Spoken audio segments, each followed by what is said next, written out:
Bonjour, je me réjouis de vous retrouver après un si long silence.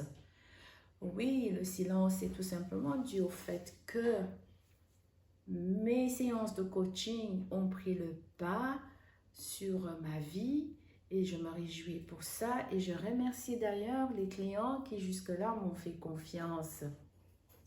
Comme je vous l'ai dit, je suis en transition de vie.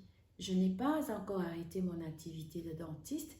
Ça fait un peu beaucoup pour le moment. Et comme le coaching m'a appris à améliorer ma qualité de vie, c'est pour ça que je suis un peu restée silencieuse, point de vue vidéo sur YouTube.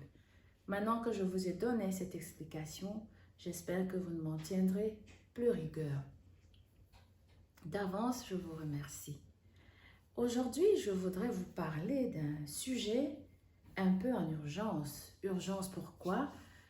Tout simplement parce qu'il s'agit de la vaccination contre la COVID-19, ce fléau qui décime le monde. Oui, on est déjà à 2 vaccinations pour certains, à la 3e pour d'autres pays, et il y a toujours des gens qui sont sceptiques et qui ne veulent toujours pas se vacciner pour une raison ou pour une autre. Avant de continuer, je vais commencer par me présenter pour ceux qui ne me connaissent pas. Je suis dentiste Henriette Assomo, coach certifié PNL, coach de vie, coach clean, la gestion des émotions. Alors, si vous avez ces problèmes-là, vous pouvez vous référer à moi et si la vidéo que je vais vous faire pour le moment vous parle ou parle à un de vos proches, vous pouvez bien sûr la partager et bien entendu, si vous l'aimez, vous me mettez un petit pouce et puis tout simplement vous abonner. Mon sujet de vaccination cible qui aujourd'hui? Mon but n'est pas de vous influencer pour vous vacciner parce que c'est une décision individuelle et personnelle. En effet, vous connaissez votre corps mieux que quiconque. Si vous avez des allergies, un antihistaminique peut vous aider. Si vous avez de très fortes allergies, un allergologue peut vous aider, une prise de sang à l'avance et puis seulement vous vacciner pour éviter tout risque de complications. Monsieur tout le monde qui n'a pas de pathologie connue et qui vit seul. La précision que je vais apporter ici, c'est qui vit seul. Parce que c'est une maladie qui évolue très vite. La prise en charge en Belgique, pour les cas moins graves, est la suivante. On vous demande de rentrer chez vous, de prendre du paracétamol, de vous hydrater et puis, en cas de besoin, téléphonez si vous remarquez que vos paramètres changent, si vous remarquez que votre situation de santé générale se dégrade, on vous demande de téléphoner à ce moment-là.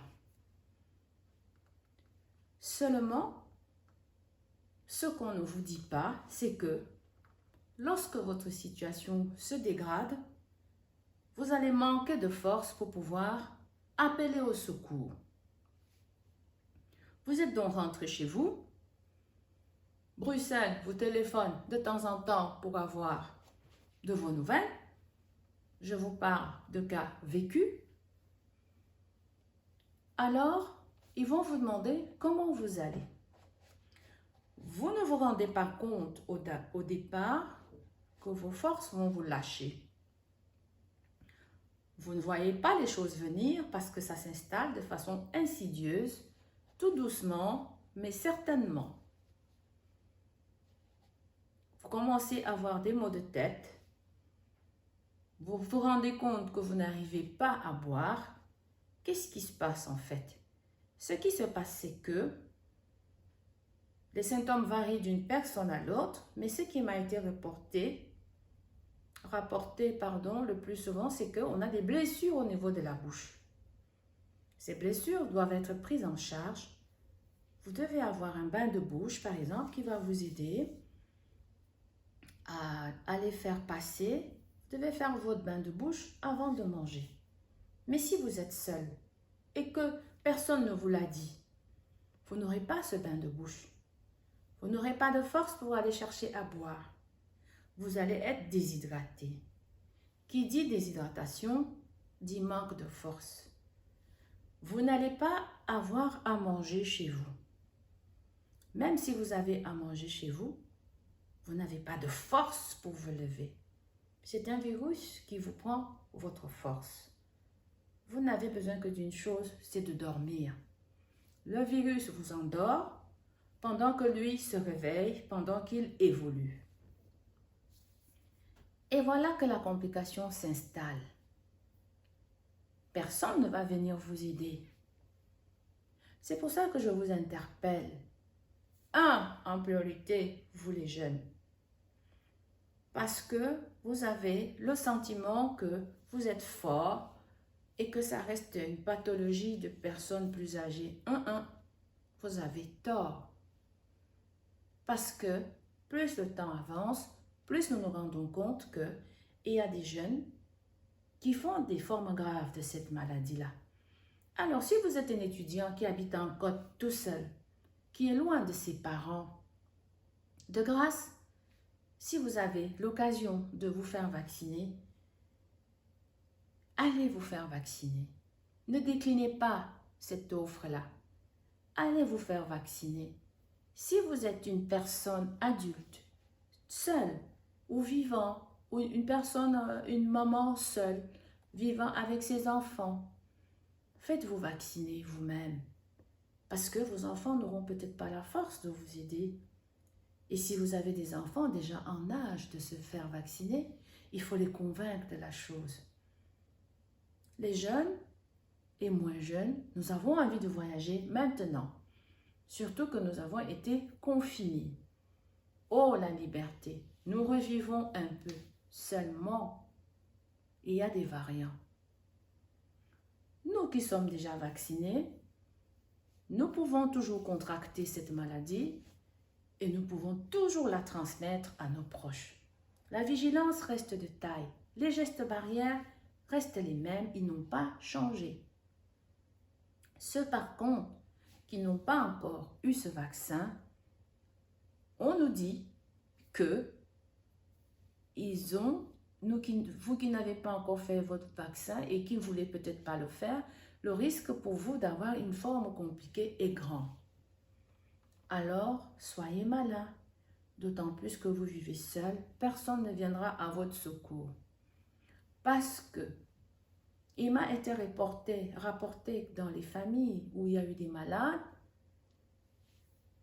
que le reste de la famille vit dans le plus grand espace et le malade reste confiné dans sa chambre. On vient lui déposer la nourriture devant la porte et il tire son plan pour la récupérer. Si vous vivez tout seul, vous êtes un homme, une femme, un enfant, un étudiant, je ne sais pas, tout seul, vous êtes seul dans votre vie, n'attendez pas que cette pathologie vienne à vous, vaccinez-vous dès que faire se peut. N'allez pas croire que je suis sponsorisée par une firme quelconque. Non, je ne suis pas du tout sponsorisée. Parce que c'est un élan du cœur qui m'amène à vous parler aujourd'hui, tout simplement. Je parle de situations vécues. Il m'est arrivé de vivre des situations autour de moi qui m'ont interpellée. C'est pour ça que je tire la sonnette d'alarme aujourd'hui. Vaccinons-nous et peut-être que nous aurons un avenir meilleur tous ensemble. Parce que si vous vous protégez aussi les autres.